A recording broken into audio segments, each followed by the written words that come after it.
HDMI. You've plugged this cable in 1,000 times without a second thought. But here's what most people don't realize. There are 7 major versions of this thing, and the gap between the first and the latest is genuinely absurd. We're talking the difference between barely pushing 1080p to supporting 10K resolution that doesn't even exist on consumer screens yet. Some of these versions changed home theater forever. Others showed up, did basically nothing, and quietly disappeared. Let's break down every single one. HDMI 1.0. It was late 2002, and the back of your TV looked like a crime scene. Component cables, S-video, RCA connectors in every color of the rainbow. Hooking up a DVD player felt like defusing a bomb with a color-coded manual. The consumer electronics industry looked at that chaos and decided enough was enough. HDMI 1.0 had one job: replace all of it with a single cable. It launched with 4.95 gigabits per second of bandwidth.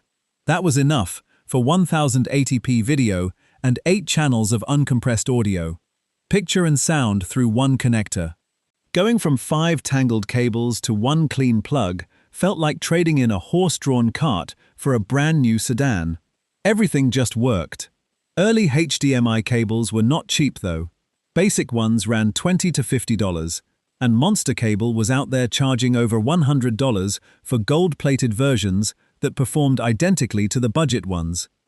A digital signal either arrives or it doesn't. Gold plating doesn't help.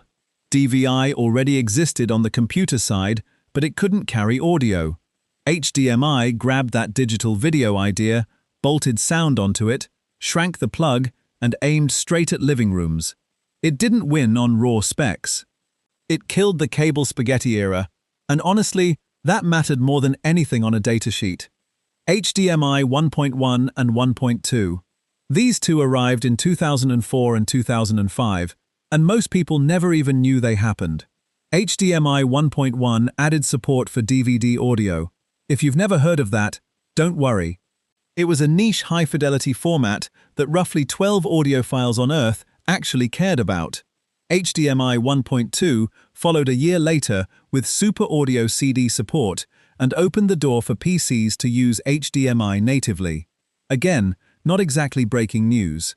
Bandwidth stayed locked at 4.95 gigabits per second. Picture quality didn't change.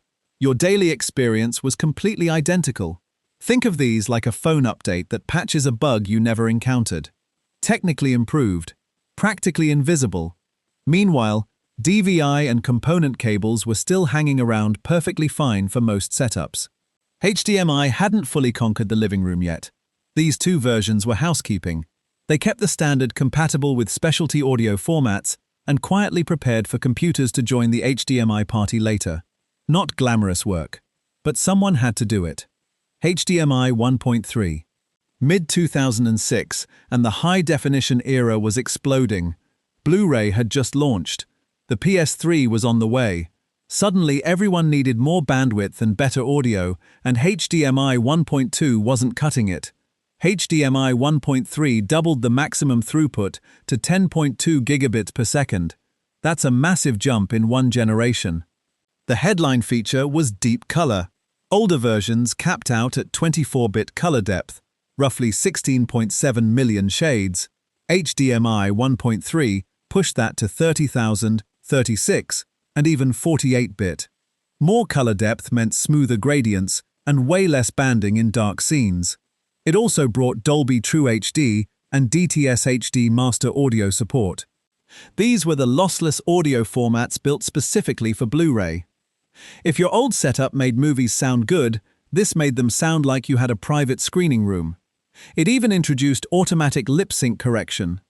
No more watching actors move their mouths a half-second before the words arrived, like a badly dubbed kung fu film. A new mini HDMI connector showed up too, aimed at cameras and portable devices. DisplayPort was just starting to emerge on the PC side around this time, but in the living room, HDMI owned the conversation.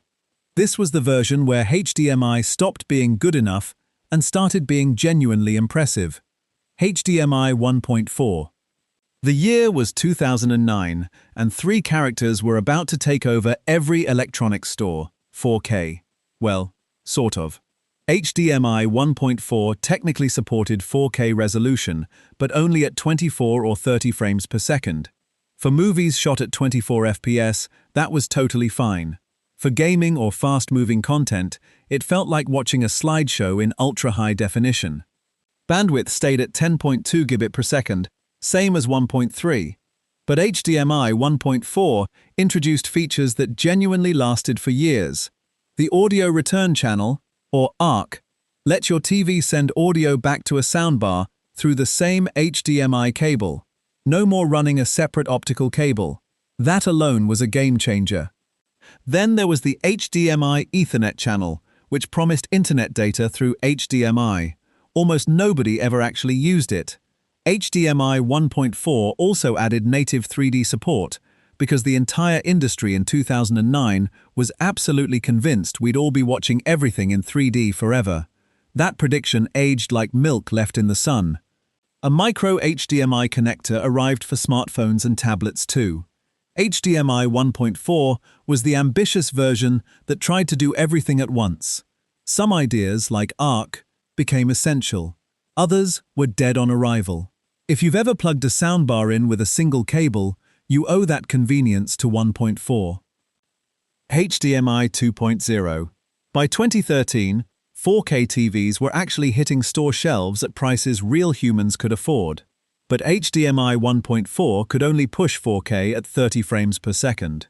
Fine for streaming a movie, painful for gaming. HDMI 2.0 solved it with a bandwidth jump to 18 gigabit per second. That unlocked true 4K at 60 Hz, smooth, responsive, fully usable 4K.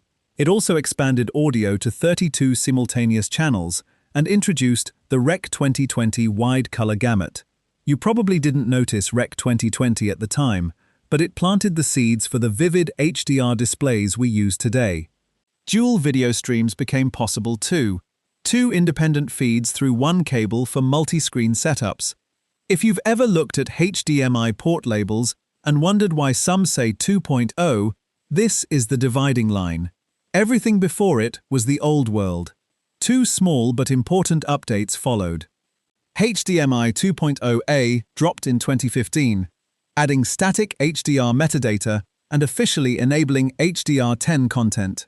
HDMI 2.0b arrived in 2016 with HLG support for broadcast HDR.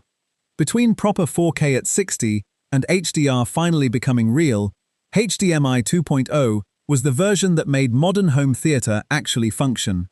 DisplayPort was gaining ground on PC monitors, but in the living room, HDMI 2.0 ran the show. If you're still rocking 2.0 ports on your main TV, drop your model in the comments. Genuinely curious how many of you are still on that generation. HDMI 2.1. It arrived in late 2017, and on paper it reads like someone's holiday wish list that got completely out of hand. Bandwidth jumped to 48 gigabits per second. That's nearly triple what 2.0 offered. It meant 4K at 120 Hz, 8K at 60 Hz, and theoretical support for 10K resolution. For gamers waiting on next-gen consoles, this was the promised land. But the features packed around that bandwidth were the real story. Variable refresh rate, or VRR, killed screen tearing without needing a proprietary sync technology from AMD or NVIDIA. Auto low latency mode let your TV switch to game mode automatically when it detected a console. Enhanced ARC, called eARC, finally carried full lossless audio like Dolby Atmos without any compression. And Dynamic HDR let metadata adjust scene by scene instead of using one flat setting for an entire movie. Sounds incredible, right? Here's the catch. HDMI 2.1 became a marketing nightmare. The HDMI forum allowed manufacturers to slap HDMI 2.1 on devices, even if they only supported a fraction of the features. So your TV might say 2.1 on the box, but skip VRR entirely, or cap 4K at 60 instead of 120. It was like ordering a fully loaded car and finding out the sunroof and heated seats were sold separately. You also need a certified ultra-high-speed cable to hit 48 gigabit per second. HDMI 2.1 is genuinely powerful hardware. but it taught an entire generation of buyers to read the fine print before trusting the sticker. From the cable spaghetti nightmare of 2002 to 48 gigabit per second of bandwidth, with more asterisks than a legal disclaimer. HDMI went from one cable to replace the mess to a full technology platform pushing 8K, lossless spatial audio, and gaming features your console might not even fully tap yet. And somehow, after all of that, the cable still looks basically the same as it did 20 years ago. What HDMI version are your main devices actually running right now? That's an easy one. Hit the like button if this helped clear things up. And if you want to see how the screens on the other end of those cables have evolved, the next video breaks down every monitor panel type from TN to OLED and everything in between. Click the video on screen right now.